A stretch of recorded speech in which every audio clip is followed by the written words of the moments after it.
What's up, Royal Family? Welcome back to the Keys to the Kingdom, where we drop all the keys to the kingdom. Dr. G is in the building. Make sure you like, comment, and subscribe, okay? Join the Royal Family because we're kings and queens, actively living out our purposes, full of positive vibes, changing lives, and loving on the Lord, right?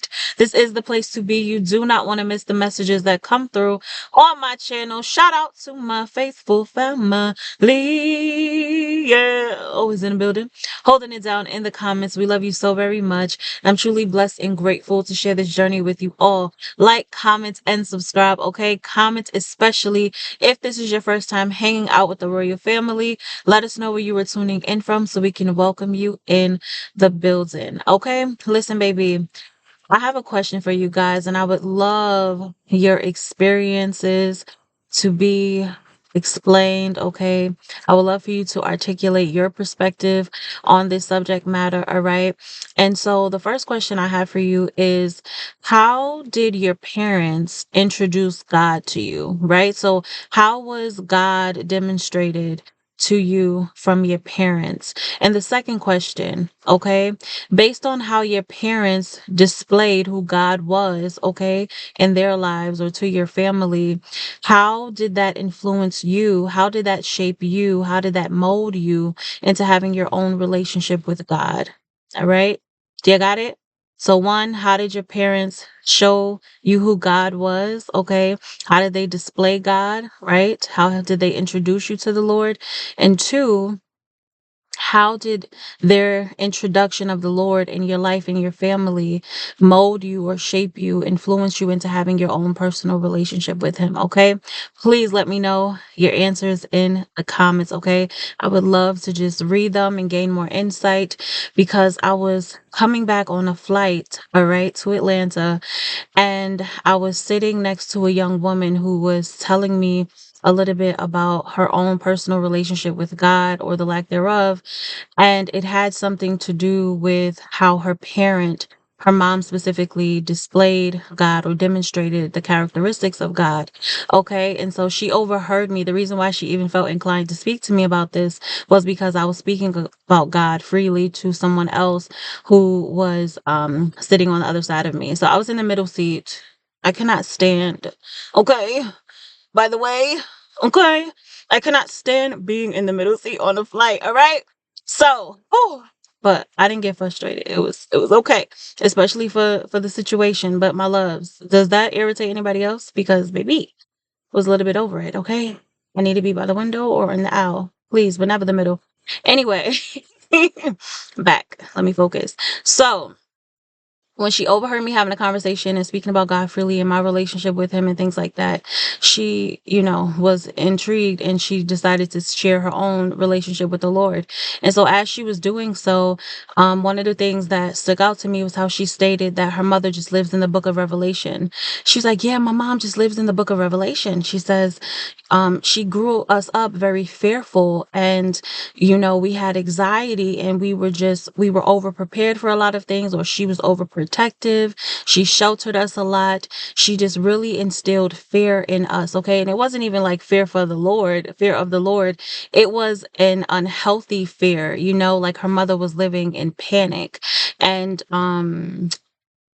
that's pretty much all she stated. I don't want to add any words to anything that she said, but basically she was saying her relationship with God as an adult has changed, right? It put a wedge between her and the Lord because she lacked the understanding that her and the Lord could have a deep connection, or that there could be love, laughter, joy, peace, and like a deep relationship where she can talk to him, she can pray to him, and then he'll actually hear her and he'll respond, right?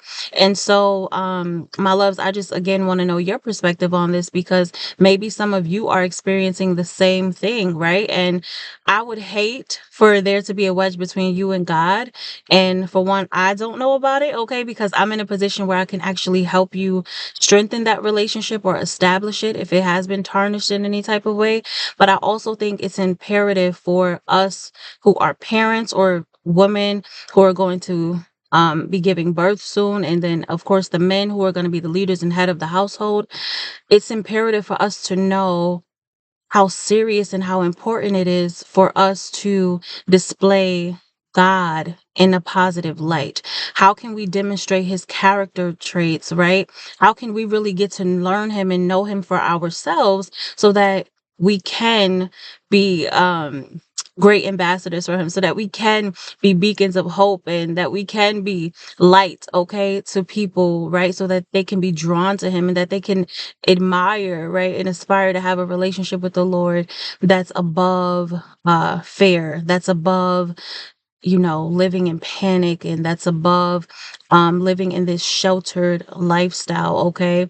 Because God is so much more than that. We know that, right? Like, we know he corrects us, we know he disciplines us, we know that there's some structure that he gives us, right, so that we can remain protected in his presence.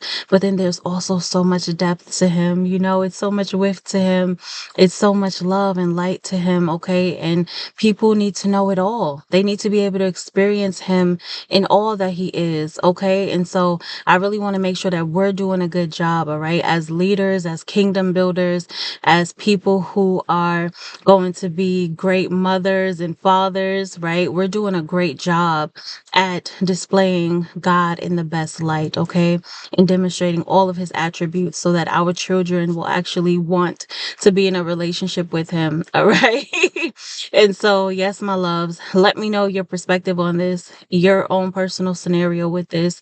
If you have anything to share at all, I'm going to be reading the comments and I'll be commenting back to some of you, okay? Whoever get on here, okay, when I'm still online. But yes, thank you so much. Just for supporting the channel. Thank you everyone for the super thanks. To people who have been sowing into the ministry. Of course, y'all are always a blessing, okay? And I cover every seed that comes through on the channel, all right, that comes through to the ministry. And so thank you for just continuing to be a blessing. I pray that you are always blessed, that y'all are always healthy, that you are feeling and experiencing the goodness of the Lord, okay? And that his peace, hallelujah, is saturating your life during this time. I had a sister in Christ just recently tell me that she's going through a ton of grief and loss. And so we're praying for her, we're covering her, and we're asking the Lord for his strength and his comfort, hallelujah, to meet her right now where she is, because life, life be life. And right? That's how y'all be saying it now. Life be life. And yeah, baby. So we got to stay up. We got to keep each other. We have to keep each other covered, okay? So I'll be covering you all. As always, I love y'all. Be blessed. Do not forget to be a blessing. Dr. G is out. I will see y'all in the next video, okay? In the meantime and in between time, please do not forget to be great, beautiful representations of the Lord and who he is, and promote being in relationship with him, okay? Promote relationship over religion, of course. Promote his love, okay? And his forgiveness, okay? Just everything that he is. Don't limit it to the book of Revelation. Don't limit it to the end of the world. Don't limit it to, like, let's give people a chance. But time is running out, so we got to move quick, okay? Because the Lord is coming back. He's coming back. We're about to go. So be ready. I'll see you in the next video. Later.